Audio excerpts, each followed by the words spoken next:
Yo, what's up? Sinabi ko sa nakaraang video ko na magpo-focus ako ngayong buwan sa pag-aayos ng sarili ko. Hindi nasunod yun dahil parang na-realize ko na sobrang plain ng mga videos ko and kailangan mag-step up sa motion graphics and animation, ganun. Kahit hindi naman talaga yun yung gusto kong pag-focusan into video editing. Ang totoo niyan, gusto kong pag-focusan sa video editing is yung like mga documentary styles, like yung mag-edit ng, for example, mga vlog na may story ba, gano'n. So, I'm not into motion graphics, pero pinag-aralan ko siya kasi feeling ko sobrang plain ng mga videos ko and kailangan mag-step up para hindi naman boring panoorin na parang mema lang yung videos ko. So, pinag-aralan ko ng maigi yung Fusion page ng DaVinci Resolve. Hindi siya ganun kasimple katulad ng ibang editing apps kasi for example sa CapCut or sa kahit anong editing page man yan. So, parang timeline siya na papatong mo yung clips na ganun.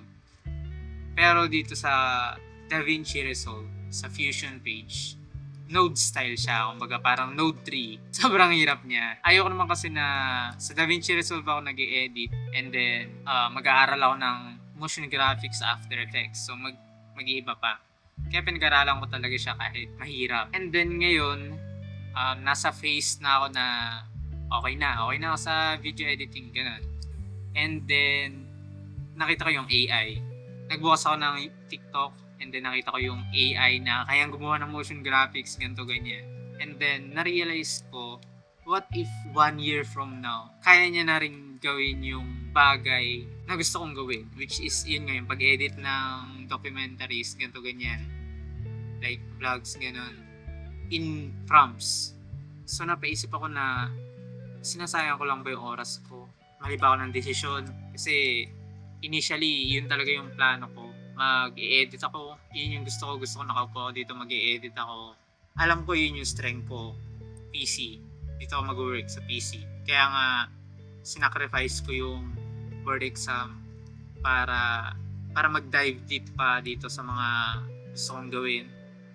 Pero ayun, punong-puno ako ng self-doubt dahil sa mga AI na yan din, nakakatakot sila na baka mamaya, yun nga, nag-ubos lang ako ng panahon sa bagay na kaya nang gawin ng AI within minutes or seconds. Bali isa lang yun sa mga thoughts na pumapasok sa isip ko. Marami pang self-doubts, ganun. Kahit hindi tungkol sa AI, like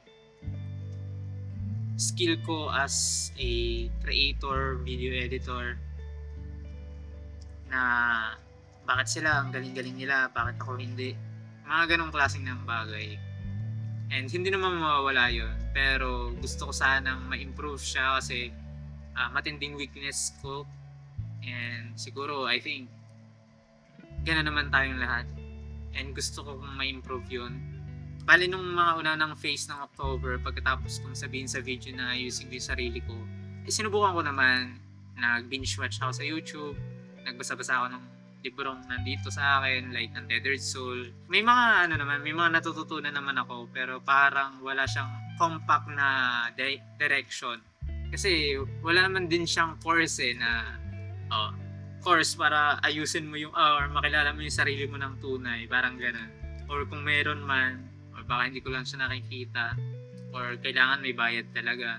Pero kahit mahirap siya, gusto kong mag-realign ngayong November.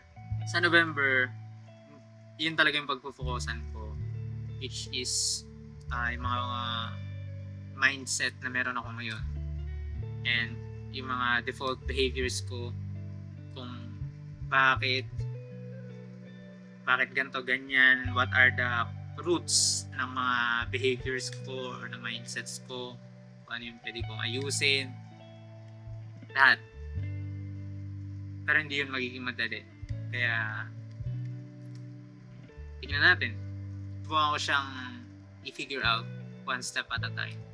So, yun lang. That's it. Bye.